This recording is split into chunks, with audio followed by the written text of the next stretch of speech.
Hello, c'est HR, votre chroniqueur. Alors hier soir, j'ai été voir Vaiana 2. Forcément, il faut que je vous en parle. Mais avant cela, n'oubliez pas, si vous n'êtes pas abonné, pensez à le faire. Et surtout, pensez à mettre en commentaire ce que vous avez pensé de Vaiana 2. Essentiellement par rapport à Vaiana 1. Let's go!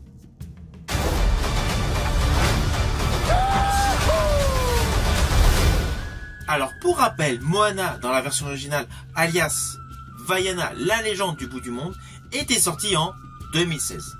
L'animé mettait en vedette deux personnages principaux, Vaiana et Maui. Vaiana, une jeune exploratrice, et Maui, un demi-dieu. Alors pour la petite histoire, la chanson que je préférais dans ce film, Vaiana, la légende du bout du monde, était une chanson interprétée par le personnage Maui pour les hommes. C'est juste pour la petite histoire. Je reviendrai dessus par rapport au deuxième film. Donc, ce deuxième film est sorti hier, donc en 2024, et nous raconte la suite des aventures de l'exploratrice Vaiana. Naturellement, on retrouve le personnage Maui. Alors, je vous le dis tout de suite, dans ce deuxième opus, la chanson que je préfère est également interprétée par le personnage Maui. Elle a pour titre « Je vais avoir un Chiho ». Oui, c'est assez comique, mais c'est une chanson très chantante, très dansante, très rythmée. C'était pour le petit détail musical. Alors cet animé qu'a réalisé Dave Derrick Jr. est impressionnant en termes de qualité visuelle. Toute la texture des personnages est criante de vérité.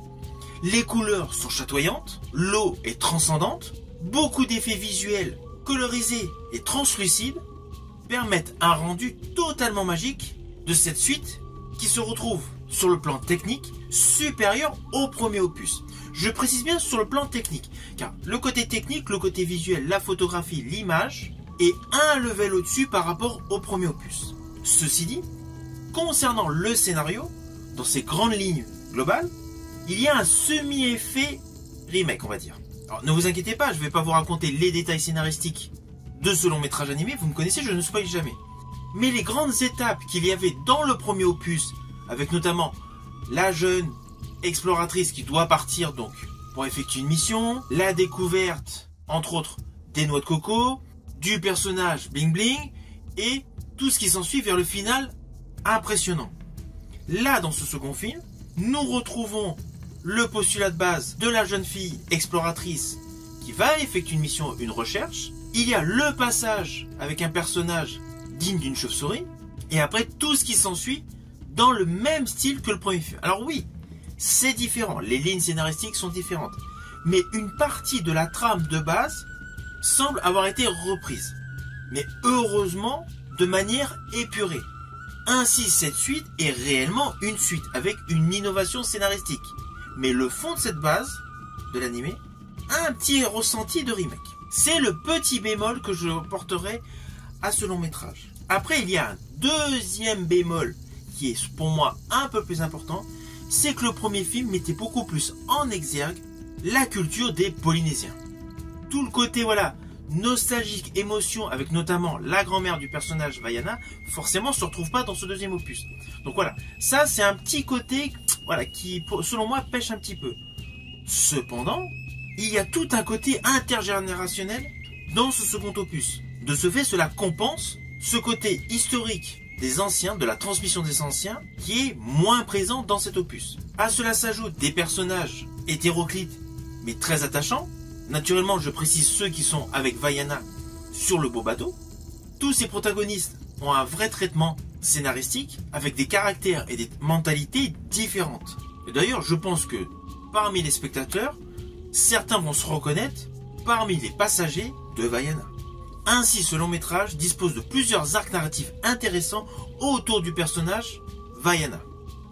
Alors d'ailleurs, pour la petite histoire, sachez que le personnage Sina, dans ce dessin animé, est interprété par Nicole Scherzinger, la chanteuse ex-Pussycat Doll. Et le personnage Chef Chu est interprété par Temuera Morrison, un acteur que j'affectionne particulièrement. C'était pour la petite histoire. Ainsi donc, toute l'histoire globale de ce dessin animé est assez classique, assez basique, mais offre un réel divertissement, avec naturellement un message sous-jacent. Je pense essentiellement au final de cet animé. Selon moi, il y a un véritable message de paix et d'harmonie qui est parfaitement représenté avec un final de toute beauté. Alors oui, le final est très beau, mais en ce qui me concerne, le plan visuel, le plan séquence visuelle que j'ai vraiment préféré est quelques minutes avant Solo. Je ne vous dirai pas lequel pour que vous ayez la surprise, mais selon moi, la plus belle séquence de Vaiana 2 se déroule sous l'eau. Ah oui, je voulais rajouter. En ce qui concerne ce film Vaiana 2, on va pas se mentir, il sort à la bonne période. C'est le Disney adéquat pour Noël. Et sachez que ce personnage Vaiana, vous allez prochainement le retrouver en live action aux côtés de Dwayne Johnson. C'est prévu pour 2026. D'ailleurs, vous pouvez retrouver sur ma chaîne les premières images de ce film.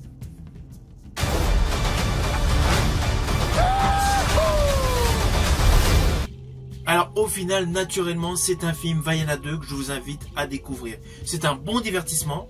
Ce n'est pas forcément le meilleur dessin animé de Walt Disney en termes scénaristiques, mais en termes de qualité visuelle, selon moi, c'est le meilleur. Toute la texture, les couleurs, la colorimétrie de l'ensemble de ce dessin animé est de toute beauté. On a réellement l'impression que tout est réel. Une fois que vous aurez vu ce film, n'oubliez pas de revenir sur la chaîne pour me mettre en commentaire ce que vous en avez pensé.